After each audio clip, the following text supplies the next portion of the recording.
찬송가 543장입니다.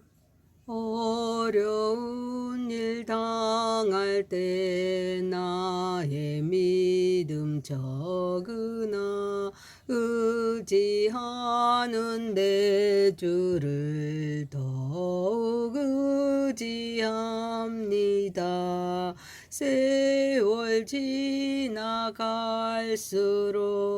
의지할 것뿐일세. 무슨 일을 당해도 예수 의지합니다. 성령께서 내 마음 밝히 비춰주시니 인도하심 따라서 주만 의지합니다. 세월 지나갈수록 의지할 것뿐일세. 무슨 일을 당해도 예수 의지합니다.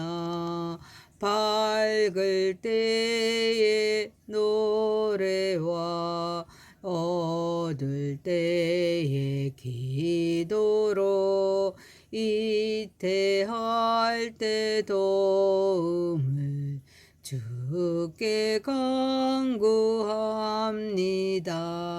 세월 지나갈수록 의지할 것뿐일세. 무슨 일을 당해도 예수 의지합니다. 생명 있을 동안에 예수 의지합니다. 천국 올라가도록 의지할 것뿐일세. 세월 지나갈수록 의지할 것뿐일세. 무슨 일을 당해도 예수 의지합니다. 아멘.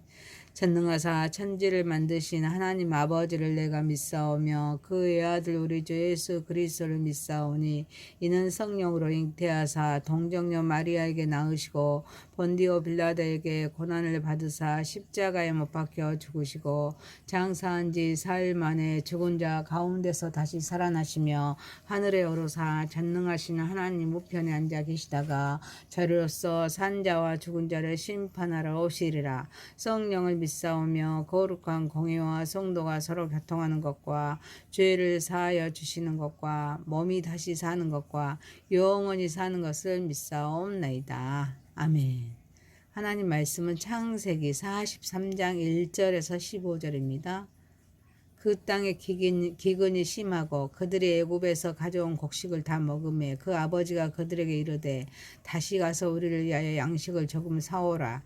유다가 아버지에게 말하여 이르되 그 사람이 우리에게 엄히 경고하여 이르되 너희 아우가 너희와 함께 오지 아니하면 너희가 내 얼굴을 보지 못하리라 하였으니 아버지께서 우리 아우를 우리와 함께 보내시며 우리가 내려가서 아버지를 위하여 양식을 사려니와 아버지께서 만일 그를 보내지 아니하시며 우리는 내려가지 아니하리니 그 사람이 우리에게 말하기를 너희의 아우가 너희와 함께 오지 아니하며 너희가 내 얼굴을 보지 못하리라 하였습니다. 이스라엘이 이르되 너희가 어찌하여 너희에게 또 다른 이유가 있다고 그 사람에게 말하며 나를 괴롭게 하였느냐. 그들이 이르되 그 사람이 우리와 우리의 친족에 대하여 자세히 질문하여 이르기를 너희 아버지가 아직 살아 계시느냐 너희에게 아우가 있느냐 묻기를 그 묻는 말에 따라서 그에게 대답한 것이니 그가 너희의 아우를 데리고 데려오라 할 줄 우리가 어찌 알았으리까. 유다가 그의 아버지 이스라엘에게 이르되 저 아이를 나와 함께 보내시며 우리가 곧 가리니 그러면 우리와 아버지와 우리 어린 아이들이 다 살고 죽지 아니하리이다. 내가 그를 위하여 담보가 되오리니 아버지께서 내 손에서 그를 찾으셔서 내가 만일 그를 아버지께 데려다가 아버지 앞에 두지 아니하면 내가 영원히 죄를 지리이다. 우리가 지체하지 아니하였더라면 벌써 2번 갔다 왔으리이다. 그들의 아버지 이스라엘이 그들에게 이르되 그러할진대 이렇게 하라. 너희는 이 땅의 아름다운 소산을 그릇에 담아가지고 내려가서 그 사람에게 예물로 드릴지니 곧 유향 조금과 꿀 조금과 향품과 모략과 유황나무 열매와 감 복숭아니라. 너희 손에 갑절의 돈을 가지고 너희 자루 아기에 도로 넣어져 있던 그 돈을 다시 가지고 가라. 혹 잘못이 있었을까 두렵도다. 내 아우도 데리고 떠나 다시 그 사람에게로 가라. 전능하신 하나님께서 그 사람 앞에서 너희에게 은혜를 베푸사 그 사람으로 너희 다른 형제와 베냐민을 돌려보내게 하시기를 원하노라. 내가 자식을 잃게 되면 이르리로다. 그 형제들의 애물을 마련하고 갑절의 돈을 자기들의 손에 가지고 베냐민을 데리고 애굽에 내려가서 요셉 앞에 서니라. 아멘. 전능하시고 거룩하신 하나님 아버지, 우리 예배를 받으시옵소서. 예수님의 이름으로 기도하옵나이다. 아멘. 창세기 43장 1절에서 15절 말씀으로 붙듦에서 맡김으로 라는 제목으로 은혜를 받고자 하겠습니다. 첫 번째, 막다른 길에서 시작되는 하나님의 일하심입니다. 가나안 땅의 기근이 더욱 심해져 애굽에서 가져온 곡식마저 모두 바닥나자 야곱은 아들들에게 다시 애굽으로 내려가 양식을 사오라고 명령합니다. 그러나 유다는 베냐민이 함께 가지 않으며 애굽 총리 얼굴을 다시는 볼 수 없다는 엄한 경고를 상기시킵니다. 베냐민을 보내지 않으면 자신들도 결코 내려갈 수 없다고 단호하게 말합니다. 여기에는 2가지 한계가 충돌합니다. 하나는 생존의 한계인 기근입니다. 다른 하나는 야곱이 베냐민을 잃을까 두려워하는 심리적 정서적인 한계입니다. 내 보내자니 위험하고 보내지 않자니 모두 굶어 죽게 되는 완전한 막다른 상황입니다. 구원을 계획하시는 하나님은 바로 이 막다른 상황 속에서 일하고 계셨습니다. 하나님은 이 위기를 통해서 야곱의 가족을 애굽으로 이동시킵니다. 깨어진 가족 관계를 회복시킵니다. 요셉과 형제들의 죄를 이루게 하십니다. 더 나아가 훗날 이스라엘 민족이 형성되는 구속사의 토대를 준비하십니다. 따라서 기근은 단순한 재난이나 심판이 아니라 하나님의 계획을 이루시는 하나님의 그런 섭리의 통로였습니다. 성경은 하나님께서 고난까지도 사용하신다고 증언합니다. 이 기근은 우연히 찾아온 사건이 아닙니다. 구원을 계획하신 하나님은 기근을 통해 야곱을 움직이십니다. 형제들을 변화시키십니다. 요셉을 드러내십니다. 마침내 언약을 성취해 가십니다. 하나님의 섭리는 이기조차도 구원의 재료로 사용하십니다. 하나님은 종종 인간의 자원과 방법이 모두 소진된 자리에서 가장 선명하게 일하십니다. 우리의 삶에도 막다른 길처럼 보이는 순간들이 있습니다. 재정의 문제, 관계의 어려움, 건강의 위기, 미래에 대한 불안, 이것들은 인간의 힘으로는 더 이상 길이 보이지 않는 때가 있습니다. 그러나 바로 그 자리에서 하나님은 새로운 길을 여십니다. 사랑하는 성도 여러분, 그러므로 우리는 위기 앞에서 낙심하기보다는 그 상황 속에서도 일하시는 하나님의 손길을 기대해야 합니다. 두려움보다는 믿음과 순종을 선택할 때 하나님께서 준비하신 구원의 역사는 더욱 분명하게 드러나게 되므로 이 모든 것을 하나님께 영광 올려드리는 저와 여러분이 되시기를 소망합니다. 2번째입니다. 변화된 유다, 시작된 회복입니다. 야곱은 애굽 총리에게 베냐민의 존재를 알린 아들들을 향해 원망하며 자신의 고통을 토로합니다. 형제들은 총리의 집요한 질문에 사실대로 대답했을 뿐이라며 자신들의 억울함을 설명합니다. 그러나 상황은 여전히 해결의 실마리를 찾지 못한 채 교착 상태에 빠져 있습니다.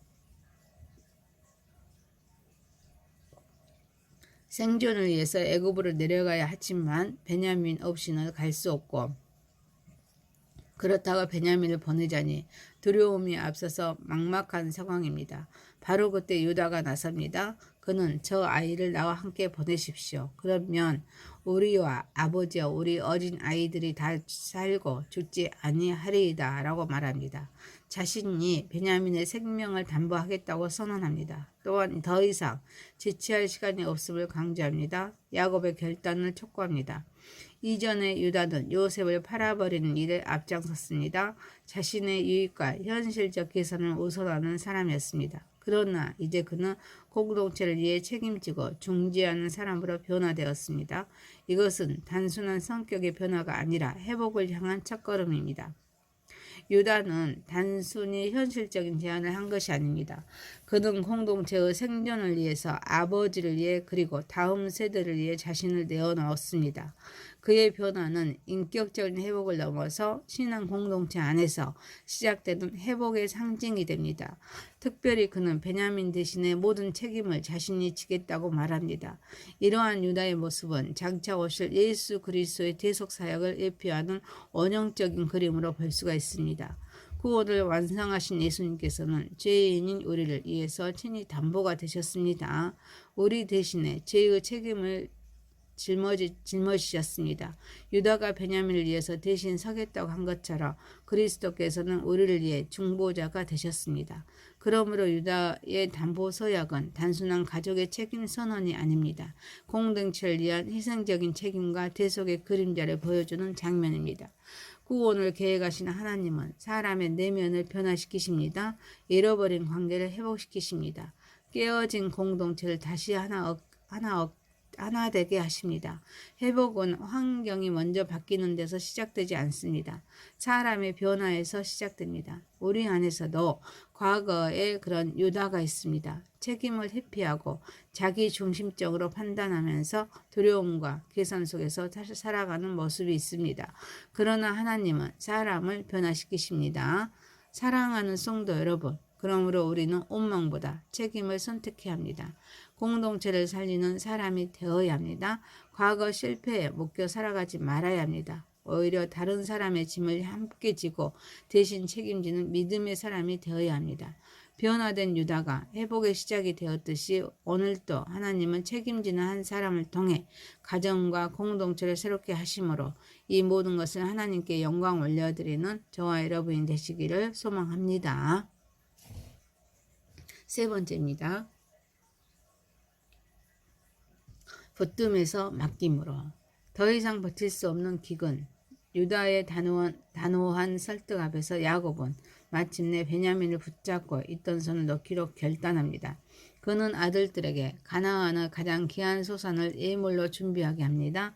갑절의 돈과 이전의 자루에 덜어 담겨왔던 돈까지 철저히 챙기게 합니다. 그리고 마침내 베냐민을 동행시켜서 애굽으로 보냅니다. 야곱은 아들들을 떠나보내며 전능하신 하나님의 은혜를 구하고 내가 자식을 잃게 되면 이르리로다 라는 깊은 믿음의 고백을 남깁니다. 이것은 절망의 체념이 아니라 하나님께 모든 것을 맡기는 영적 대이탁의 선언이었습니다. 야곱은 평생 붙드는 사람이었습니다. 그는 장자권을 붙들었고 축복을 붙들었습니다. 라헬을 붙들었고 요셉을 붙들었습니다. 이제는 베냐민을 붙들고 있었습니다. 그의 인생은 붙잡음의 역사라고 해도 과언이 아닙니다. 그러나 하나님은 이제 그가 마지막까지 놓지 못하던 것까지 내려놓게 하십니다. 야곱은 자신이 가장 소중히 여기고 가장 두려워했던 베냐민을 하나님께 맡기는 자리로 나아갑니다. 신앙은 붙드는 기술보다 맡기는 훈련입니다. 진정한 믿음은 모든 상황을 통제하려는 욕구를 내려놓고 또 하나님의 주권을 신뢰하는 데 있습니다. 우리가 가장 두려워하는 것, 가장 잃기 싫어하는 것, 가장 집착하는 것을 하나님께 맡길 수 있을 때 비로소 믿음은 성숙해집니다. 이루면 이루리로다 라고 고백할 수 있는 사람이야말로 하나님을 진정으로 신뢰하는 사람입니다. 놀라운 것은 야곱이 이를 각오를 했을 때 하나님께서는 잃게 하지 않으셨다는 사실입니다. 베냐민도 돌아왔고 또 죽을 줄 알았던 요셉도 다시 만나게 되었습니다. 하나님 안에서 믿음은 더 큰 어둠의 시작이 될 수 있습니다. 이것이 바로 십자가와 부활의 원리입니다. 구원을 완성하신 예수님께서는 자신을 내어주심으로써 생명을 이루셨듯이 하나님께 맡기는 믿음은 이룬 것 같지만 결국 더 큰 생명과 회복을 경험하게 됩니다. 우리가 붙들고 있는 것을 내려놓을 때 하나님은 비로소 일하기 시작하십니다. 우리의 삶에도 베냐민이 있을 수 있습니다. 자녀일 수도 있습니다. 미래일 수도 있습니다. 건강이나 재정 관계나 계획일 수도 있습니다. 우리는 스스로 물어야 합니다. 나는 지금 무엇을 지나치게 붙들고 있는가? 나는 책임과 통제를 혼동하고 있진 않는가? 우리가 해야 할 책임은 끝까지 감당해야 합니다. 그러나 결과만큼은 하나님께 맡겨야 될 점 있습니다. 두려움보다 순종을 선택해야 합니다. 사랑하는 성도 여러분, 야곱은 마침내 붙들던 손을 내놓았습니다. 그리고 바로 그 순간 하나님의 회복 역사는 본격적으로 움직이기 시작했습니다. 우리 역시 붙들던 것을 하나님께 맡길 때 비로소 하나님의 계획과 은혜를 경험하게 됩니다. 신앙은 붙드는 힘이 아니라 하나님께 맡기는 용기이므로 이 모든 것을 하나님께 영광 올려드리는 저와 여러분이 되시기를 소망합니다. 네 번째입니다. 준비하고 떠나는 믿음입니다. 오랜 주저함과 갈등 끝에 야곱의 아들들은 마침내 아버지의 지시를 실행에 옮깁니다. 그들은 가나안의 귀한 소산으로 예물을 준비합니다. 혹시라도 생길 오해를 풀기 위해 갑절의 돈을 손에 들었습니다. 가장 소중한 존재와 같았던 막내 베냐민을 데리고 애굽으로 내려갑니다. 그리고 마침내 애굽의 총리 앞에 서게 됩니다. 인간적으로는 두려움과 긴장, 불확실성으로 가득한 걸음이었지만 하나님의 섭리 안에서는 회복을 향해 나아가는 발걸음이었습니다. 믿음은 두려움이 완전히 사라진 상태가 아닙니다. 믿음은 두려움이 있음에도 불구하고 하나님을 신뢰하는 순종하는 것입니다. 또 야곱의 가정은 여전히 불확실성 속에 있었습니다. 앞날은 알 수 없었습니다. 상황은 여전히 위험해 보였습니다. 그러나 그들은 하나님의 인도하심을 신뢰하면서 움직였습니다. 이것이 바로 믿음의 출발입니다. 특별히 그들이 준비한 예물과 갑절의 돈 그리고 베냐민을 데리고 함께 나아간 모습은 단순한 여행의 준비 이상의 의미를 담고 있습니다. 그것은 하나님 앞에서 책임을 다하려는 태도입니다. 순종을 행동으로 옮기는 믿음의 결단이었습니다. 그들은 할 수 있는 최선을 준비했고 그 위에 길을 나섰습니다. 형제들은 두려웠지만 준비를 멈추지 않았습니다. 우리도 인생의 여러 갈림길 앞에서 두려움을 경험합니다. 새로운 사역 앞에서, 화해해야 할 관계 앞에서, 미래를 결정해야 하는 순간 앞에서, 믿음의 결단을 해야 하는 자리 앞에서 두려워하는 것은 이상한 일이 아닙니다. 두려움 자체가 문제가 아니라 두려움 때문에 멈춰서는 것이 문제입니다. 두려움이 준비를 막게 해서는 안 됩니다. 또한 형제들은 이전에 돌아왔던 돈만 가져간 것이 아닙니다. 갑절의 돈을 준비했습니다. 이것은 단순한 계산이 아닙니다. 책임의 태도입니다. 오늘 우리에게도 회복해야 할 관계가 있습니다. 책임져야 할 실수가 있습니다. 믿음은 최소한의 책임만 감당하는 태도가 아닙니다. 믿음은 기꺼이 더 책임지려는 마음입니다. 과거의 잘못에 대해 갑절로 책임지는 태도, 그것이 진정한 회개의 실천입니다. 결국 이 장면은 믿음의 행동으로 바뀌는 순간입니다. 야곱은 맡겼고 형제들은 준비했고 그리고 마침내 떠났습니다. 바로 그 발걸음 뒤에서 하나님의 회복 계획은 움직이고 있었습니다. 사랑하는 성도 여러분, 우리도 준비만 하고 머물러서는 안 됩니다. 떠나야 합니다. 순종해야 합니다. 믿음은 단지 준비된 마음이 아니라 하나님을 신뢰하면 실제로 움직이는 발걸음 속에서 완성되므로 이 모든 것을 하나님께 영광 올려드리는 저와 여러분이 되시기를 소망합니다. 창세기 43장 1절에서 15절 말씀으로 붙듦에서 맡김으로 제목이었습니다. 첫 번째, 막다른 길에서 시작되는 하나님의 일하심. 두 번째, 변화된 유다, 시작된 회복. 세 번째, 붙듦에서 맡김으로. 네 번째, 준비하고 떠나는 믿음. 기도합니다. 전능하신 하나님 아버지, 우리의 삶의 이기 앞에서 낙심하거나 두려워하지 않고 그 절망의 순간 속에서도 여전히 일하고 계시는 하나님의 손길을 기대하며 바라보게 하옵소서. 원망과 불평으로 시간을 허비하기보다는 내가 먼저 책임을 선택하는 성숙한 믿음을 허락하옵소서. 과거의 실패와 상처에 묶여 머물러 있지 않게 하시고 공동체를 살리는 사람이 되게 하옵소서. 변화된 유다 한 사람을 통해 온 가족이 회복되었듯이 오늘 내가 가정과 공동체를 새롭게 하는 책임지는 그 한 사람이 되게 하옵소서. 우리가 꼭 붙들고 있던 염려와 계획을 주님 손에 내려놓을 때 비로소 시작되는 거룩하신 하나님의 계획과 은혜를 경험하게 하옵소서. 이제는 준비만 하며 자리에 머물러 있지 않게 하옵소서. 하나님을 신뢰함으로 과감히 자리를 털고 떠나며 소중하게 하옵소서. 우리의 믿음이 마음의 준비로만 끝나지 않고 실제의 삶의 발걸음으로 옮기는 행동 속에서 온전히 완성되게 하옵소서. 예수님의 이름으로 기도하옵나이다. 아멘. 하늘에 계신 우리 아버지여, 이름이 거룩히 여김을 받으시오며 나라에 임하오시며 뜻이 하늘에서 이룬 것 같이